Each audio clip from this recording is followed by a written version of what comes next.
Raden Maulana Makdum Ibrahim ini konon masih memiliki hubungan silsilah dengan Nabi Muhammad SAW, yang mana jika dituliskan maka menjadi Sunan Bonang. Makdum Ibrahim bin Sunan Ampel, Raden Rahmat Said Ahmad Rahmatillah bin Maulana Malik Ibrahim bin Jamaluddin Akbar Han bin Ahmad Jalaluddin Khan bin Abdullah Han bin Abdullah Khan bin Abdul Malik Al Muhajir bin Alawi Amil Fakih bin Muhammad Sohib Birbat bin Ali Kholi Kosam DST hingga diakhiri dengan bin Ali bin Abi Thalib dari Fatimah As Zahra binti Muhammad SAW. Raden Maulana Makdum Ibrahim adalah seorang penyebar dakwah agama Islam yang mana menyebarkan agama Islam dengan berbagai cara, utamanya dengan media sastra seni.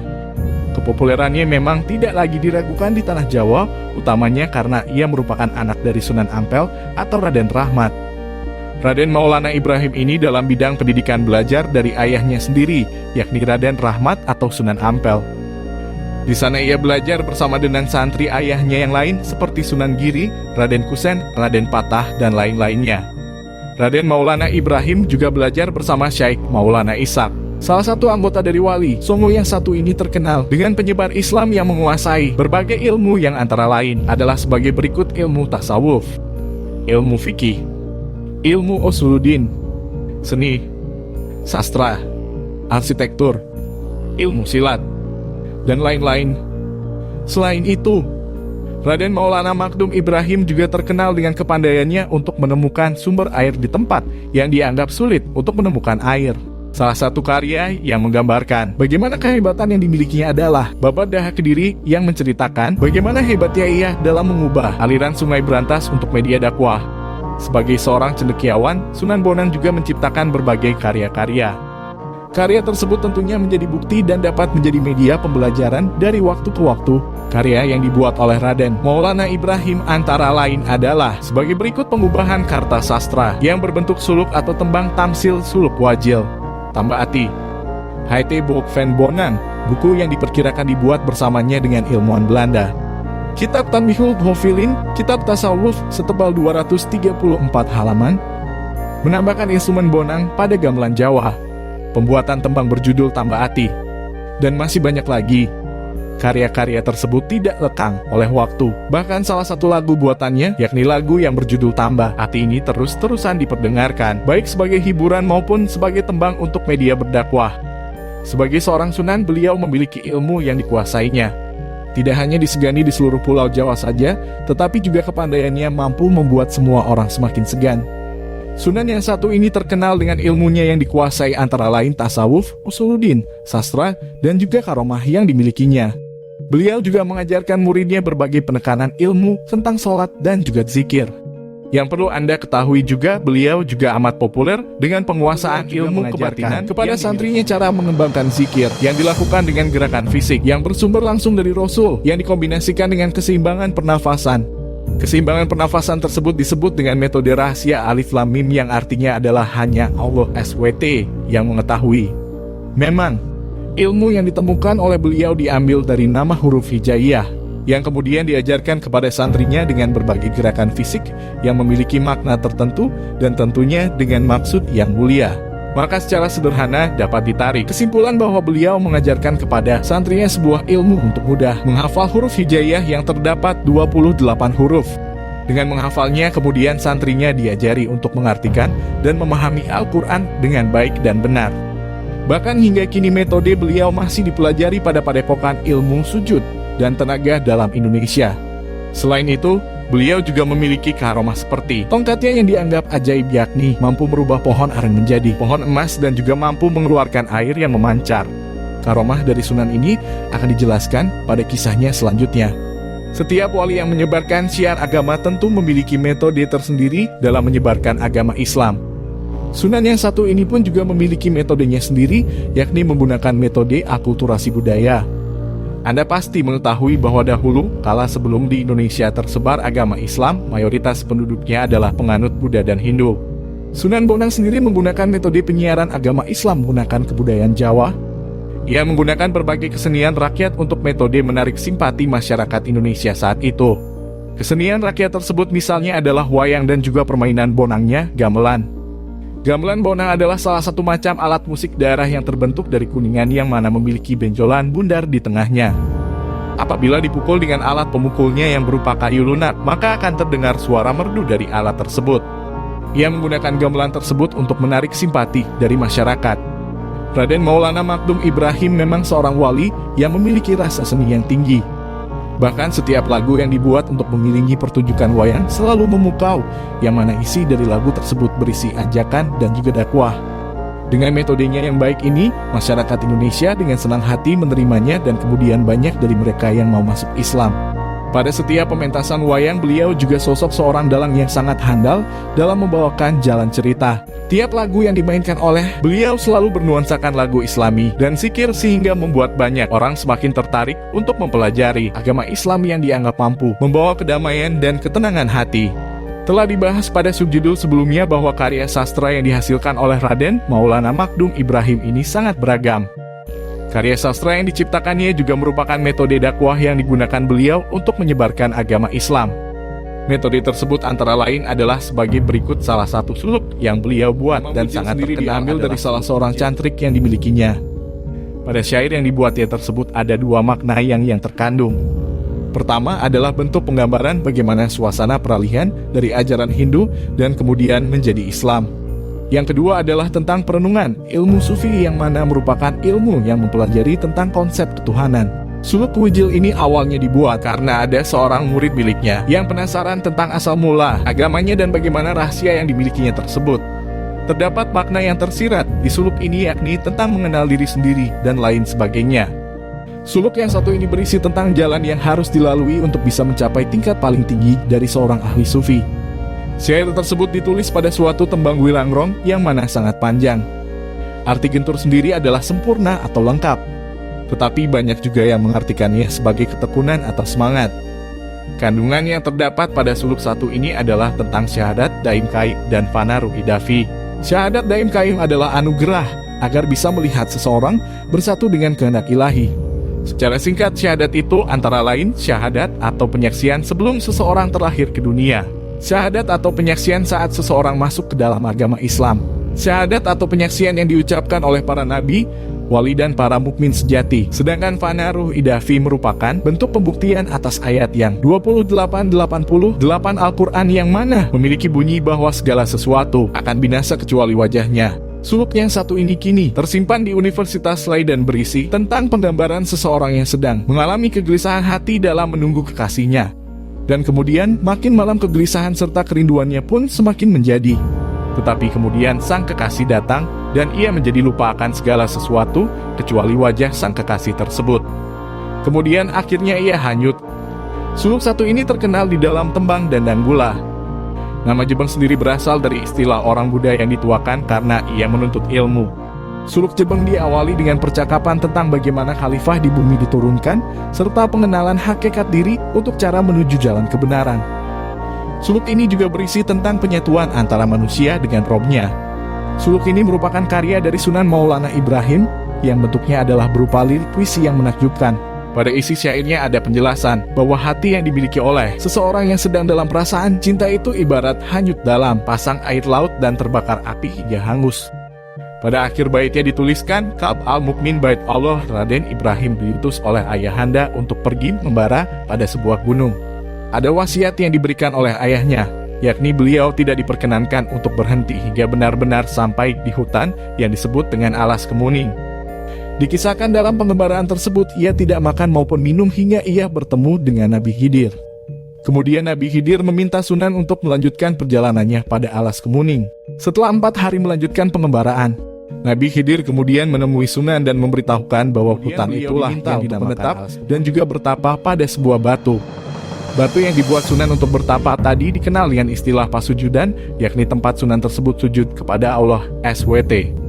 Pada usianya yang menginjak 30 tahun, akhirnya beliau mendapatkan pangkat yang terpuji dari guru mursyid. Gelar tersebut ialah Kanjeng Sunan Bonang. Kemudian dikisahkan bahwa beliau memiliki seorang santri yang dapat dilihat oleh masyarakat awam, yakni Ka Nagur. Hal ini dikarenakan bahwa dikisahkan banyak sekali santrinya yang tidak kasat mata. Pada zaman persebaran Hindu-Buddha di Indonesia, masih menjadi kalangan mayoritas terdapat seorang Brahmana dari India yang bernama Sakyakirti. Sakyakirti ini rela menyeberangi lautan untuk ke Pulau Jawa demi menemui beliau. Brahmana tersebut membawa berbagai kitabnya dan juga murid-muridnya sebagai amunisi untuk berdebat. Brahmana tersebut bersumpah akan menebas leher dari Raden Maulana Ibrahim jika menang dan bersumpah akan berlutut jika dirinya kalah. Tetapi sayangnya karena kesombongan yang dimilikinya, kemudian kapal yang ditumpanginya tenggelam. Tenggelamnya kapal tersebut memaksa rombongan harus berusaha sampai ke pesisir dengan tangan kosong. Segala kitab yang dimilikinya telah hanyut, tetapi Brahmana tersebut tetap masih ingin mengalahkan Bonang. Kemudian mereka bertemu seorang dengan jubah putih yang mampu mengeluarkan air dari tongkatnya dan memunculkan kitab yang tadi hanyut bersama air. Yang mengagetkan adalah ternyata orang tersebut adalah Sunan Bonang. Dari kejadian tersebut akhirnya Brahmana tersebut mengurungkan niatnya untuk berdebat. Sebaliknya, ia malah semakin tertarik untuk belajar Islam dengan beliau. Pada akhir cerita diceritakan bahwa Brahmana tersebut dengan muridnya kemudian masuk agama Islam. Saat itu Sunan Kalijaga baru saja diusir dari Kadipaten Tuban. Setelah kejadian itu ia pergi dan menetap pada hutan. Kemudian Sunan Kalijaga bertemu dengan Syekh Maulana Makdum Ibrahim ini. Pertemuannya adalah ketika Raden Said alias Sunan Kalijaga masih menjadi perampok yang baik hati. Saat itu ia akan merampok Sunan Bonang. Singkat cerita, Sunan Kalijaga terkesima dengan apa yang dikatakan oleh beliau bahwa apa yang dilakukannya adalah salah. Meskipun Sunan Kalijaga mencuri untuk diberikan kepada orang-orang miskin, tetapi perbuatannya tidak dapat dibenarkan. Sosok Raden Maulana Makdum Ibrahim di mata Sunan Kalijaga adalah orang yang berulas asih. Kemudian Kasunan Bonang menunjukkan kepada Sunan Kalijaga sebuah karomah dengan merubah pohon aren menjadi pohon emas. Ambillah semaumu, barang tersebut halal untukmu. Raden Said sangat terpukau dengan apa yang ia lihat di depannya. Cerita ini terkenal di tengah-tengah masyarakat Rembang. Pada saat itu ada seorang saudagar yang kaya yakni Dampo Awang. Saudagar tersebut berasal dari negeri China. Ia sengaja pergi ke Jawa untuk menyebarkan agama Konghucu dengan pengawalnya. Dan pada suatu ketika, tibalah ia di Jawa bagian timur. Ia jatuh cinta dengan daerah tersebut dan berniat saudagar tadi bertemu dengan Raden Maulana Makdum Ibrahim. Tetapi sikap yang ditunjukkan Dampo Awang kurang baik karena merasa bahwa Sunan tersebut adalah saingannya dalam penyebaran ajarannya. Sehingga Dampo Awang mengirimkan pasukannya untuk mengalahkan beliau. Tetapi sayangnya dengan mudah Sunan tersebut mengalahkan Dampo Awang dan pasukannya. Meskipun demikian, saudagar tersebut tidak menyerah. Dampo Awang kembali ke negara China untuk menyiapkan berbagai strategi untuk mengalahkan beliau. Setelah mempersiapkan berbagai strategi dan telah bersiap-siap dengan banyak sekali pasukan, Dampo Awang dibuat kaget dengan keadaan di Pulau Jawa tersebut. Mengapa demikian? Pasalnya sudah banyak sekali penduduk yang telah menganut agama Islam. Ia sangat marah dan mencari-cari Kasunan Bonang untuk menyerangnya langsung. Meskipun kembali dengan pasukan yang lebih banyak, nyataannya saudagar tersebut tidak mampu mengalahkan Sunan ini. Dampo Awang diikat oleh beliau pada sebuah kapal dan kemudian kapal tersebut ditendang hingga bagian kapal tersebut memencar ke segala arah. Sebagian dari kapal tersebut terapung di laut. Oleh saudagar tersebut, serpihan kapal yang terapung tadi disebut Karem sedangkan Sunan menyebutnya Kemambang. Itulah mengapa akhirnya masyarakat Rembang mengatakan bahwa Rembang berasal dari dua kata tersebut. Kini Rembang menjadi salah satu kabupaten yang terdapat di Jawa Tengah. Jangkar dari kapal tersebut kini berada pada Taman Kartini. Sedang layar kapalnya terdapat di batu atau biasanya disebut dengan Watu Layar. Usut punya usut, kapal tersebut kini menjadi Gunung Bugal yang terletak di Kecamatan Pancur. Hal ini disebabkan karena gunung tersebut jika dia mati akan serupa dengan sebuah kapal besar. Pada suatu masa Sunan sedang berjalan-jalan melewati hutan. Pada perjalanannya melintasi hutan tersebut, ia dikagetkan dengan dihadang oleh kelompok perampok yang dipimpin oleh Kebon Danu. Saat ia dihadang oleh sekawanan perampok tadi, ia tetap tenang dan memperdendangkan tembang serta gending Dharma dan juga anak buahnya tiba-tiba kaku tidak dapat bergerak.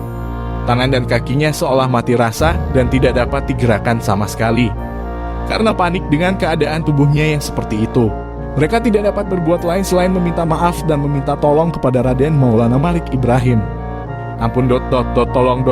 mohon hentikan menyanyikan lagu beserta gamelan itu, kami tidak kuat, mohon mereka kepada Sunan.